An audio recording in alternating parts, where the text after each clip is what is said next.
been thinking a lot recently about having joy in the middle of the mess. And I think so many of us are going through that. When I talk about it on the stories, I hear about so many of you who are kind of going through something. I have someone in my circle who's heartbroken, someone who's not well, and I have had my own challenges this year. And it's like, how do we have all that going on where we're feeling really half sad and half okay and manage our everyday life? So recently someone, and I don't know who, many people have repeated it, but someone started this idea with like the glimmers of like joy. It's like yesterday we had practically a tornado here in Chicago. Trees came up. I mean, the gray winds, it was like this storm came in. It was like Dorothy, Wizard of Oz. But it's like today, it's green and truly beautiful outside. That is a glimmer of hope. Here's a glimmer of hope. I got up today and I worked out. I got up early, set my alarm, I did my weights, I did my stretches, and that is a glimmer of hope.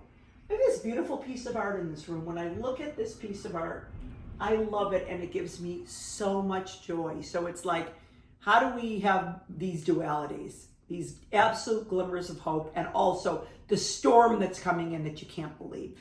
Someone who I have been sort of a student of is Abraham for more than 20 years.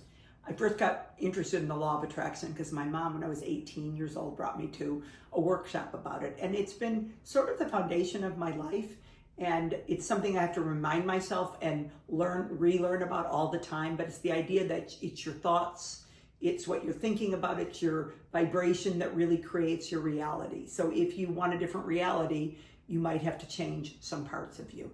So there's this wonderful teacher, her name is Pema Chodron. She is a Tibetan Buddhist nun, and she just talks about how suffering is part of the human condition, and it's not the suffering that is so awful, but what it is, it's our resistance to it. So how to be able to sit with something that is uncomfortable, that you can't fix, and life cannot always be put into a neat ball. And then, from my perspective, it's like, how do we add enjoying miracles in, even in moments that are very, very hard? One of the things that she says is you can't go from like misery to joy.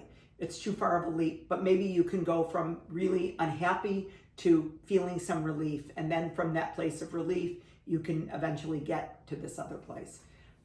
Anyways, I'd love your thoughts about the issue. It's a fun thing to talk about, and I hope you have a great day.